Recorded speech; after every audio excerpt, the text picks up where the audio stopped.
Bonsoir à tous, j'espère que vous allez bien. Aujourd'hui, j'ai une grande surprise pour vous. J'ai beaucoup de joie, ce n'est pas moi qui vais apporter quelque chose. Nous avons la joie d'avoir Jesper et Dani qui nous ont préparé un chant que vous allez écouter juste après. Et ensuite, il y aura la famille Le Duc qui nous a préparé un témoignage concernant quelque chose qu'ils ont vécu. Je ne dis rien, c'est un secret. Vous allez le découvrir là aussi juste après. Je vous souhaite une bonne journée, que Dieu vous bénisse, et puis à mercredi pour les enfants et à jeudi pour les plus grands. À bientôt!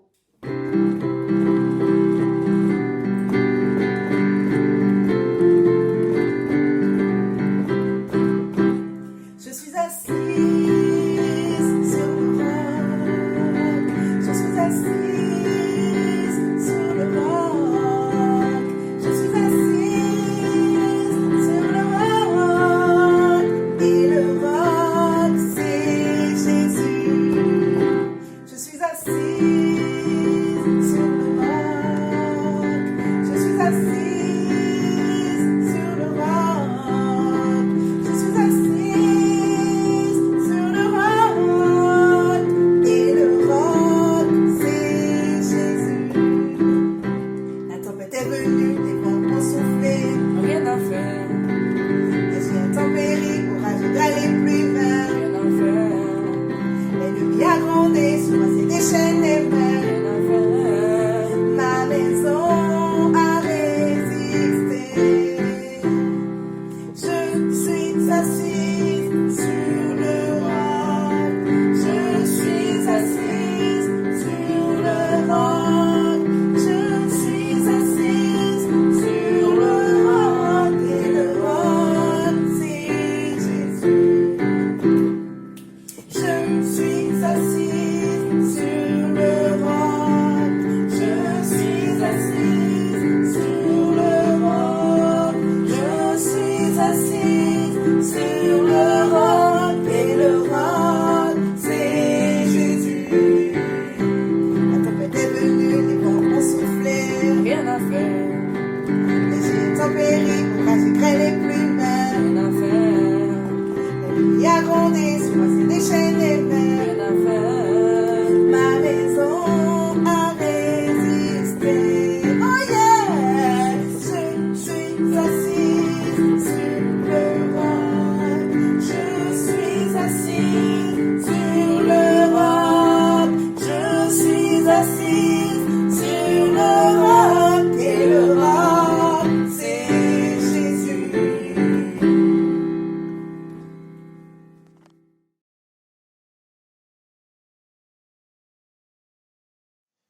Bonjour à tous, j'aimerais vous faire cette vidéo aujourd'hui pour vous parler donc du témoignage de notre fille Abigail. Véronique, il y a quelque temps, avait pu le faire un jeudi soir et elle en avait parlé courtement. Je dirais, j'aimerais pouvoir en parler un peu plus en détail. Ça remonte donc il y a quelques années, été 2014, alors que nous étions donc en vacances, donc Véronique et moi, nous étions en vacances à côté de Luchon dans un camping et que nous avions fait une après-midi de randonnée assez compliquée, on va dire, on avait fait beaucoup de marches, presque 3h30 de marche, et on était arrivés, on était exténués et on n'en pouvait plus.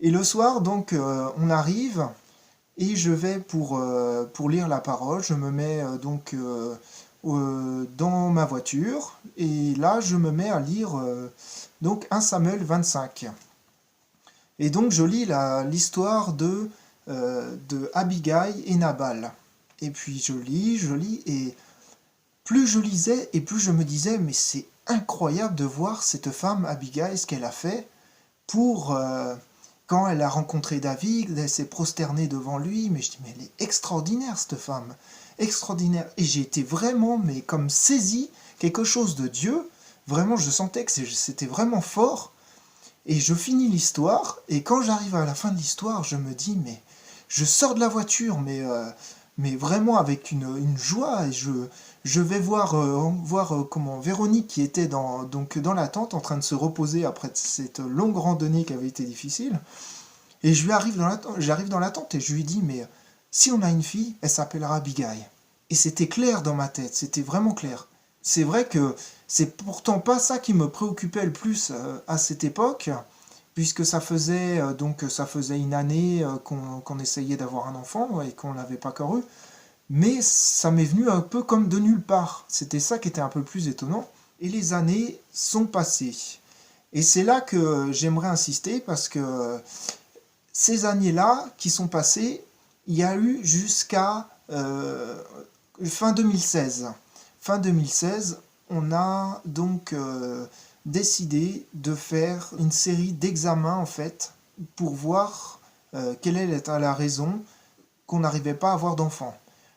On nous l'avait proposé et donc on trouvait ça pas trop mal.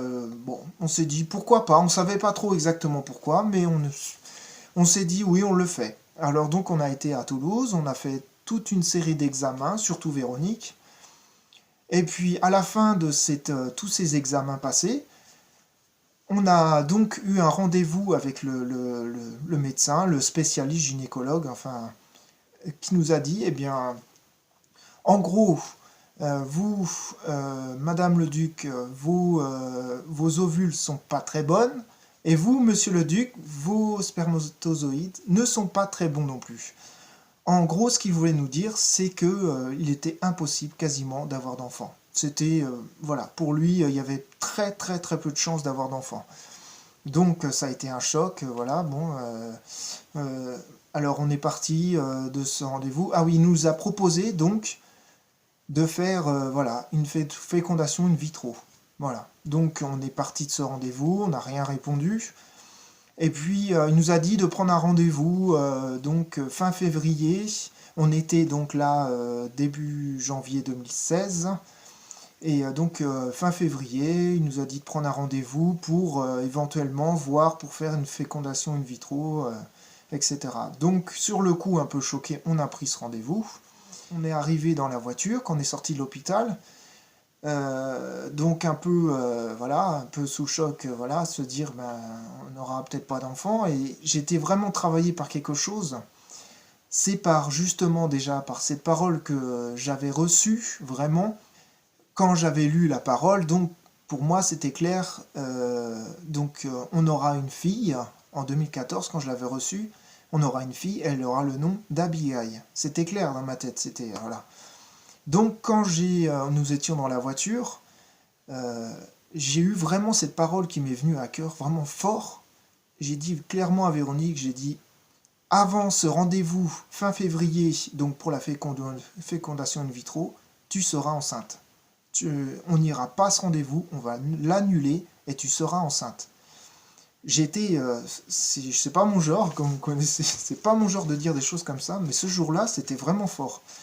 Et donc voilà, et le temps a passé. Le 10 février, nous avons eu la nouvelle incroyable que Véronique était enceinte. Elle avait fait un test, elle était enceinte. Et là, ça a été vraiment quelque chose de très grand, parce que là, nous avons vu que Dieu avait accompli sa promesse. Parce qu'entre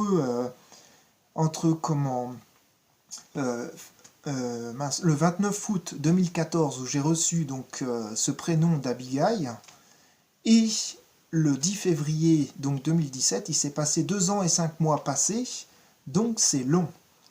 Et ça a été vraiment une joie parce que là on a vu que vraiment Dieu avait donné une promesse et il l'avait accomplie. Mais je voudrais revenir sur ces 2 ans et demi presque où ça n'a pas été facile. Parce que pendant 2 ans et demi, enfin 2 ans et 5 mois, il y a le temps de se passer des doutes qui viennent dans le cœur. On commence à se dire, oh là, mais attends, est-ce que c'était pas moi? Est-ce que c'était pas juste une parole que j'avais eue comme ça? C'était pas mon bon cœur? Enfin, toutes sortes de paroles. Mais quand je revenais vraiment, je dirais dans un temps de communion avec Dieu et que je me disais, mais je repensais à cette parole que j'avais reçue et je sentais quelque chose de fort qui revenait toujours. Et pourtant ça a été difficile parce que Véronique aussi, c'était dur pour elle aussi pendant ces années de ne pas avoir cet enfant. Mais j'avais toujours cette parole et je l'encourageais. Même si moi, des fois, je pouvais un peu me décourager aussi et me demander si c'était vraiment venait de Dieu, cette parole, eh bien, à la fin, de voir que ça s'est accompli, eh bien, ça a été vraiment quelque chose de beau. Et voilà. Et donc après, eh bien, on a eu cette fille, Abigail, donc qui est arrivée le 13 octobre donc 2017. Et c'est une enfant merveilleuse.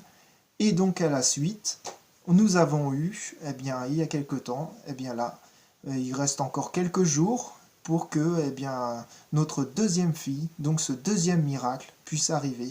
Oui, ce que j'avais pas dit, c'est qu'on était bien clair, Véronique et moi, c'est que on était prêt à renoncer à ne pas avoir d'enfants. Je ne veux pas, eh bien, juger, on veut pas juger qui que ce soit, mais nous, c'était clair qu'on ne voulait pas faire cette fécondation in vitro.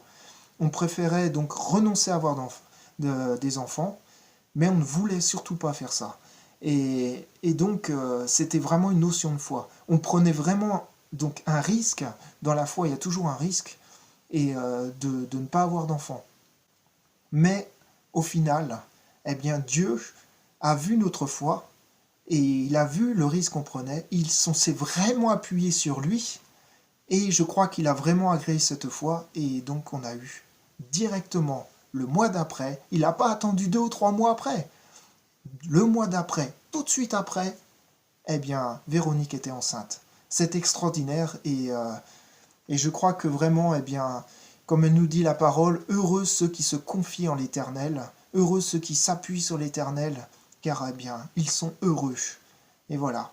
Donc, c'était pour vous partager ce témoignage un peu plus en détail, qui je crois peut fortifier notre foi quand on a des moments difficiles. Et si Dieu nous donne une promesse, accrochons-nous vraiment, parce que, eh bien, il va la réaliser. Voilà. Je vous souhaite tous une bonne journée et à bientôt.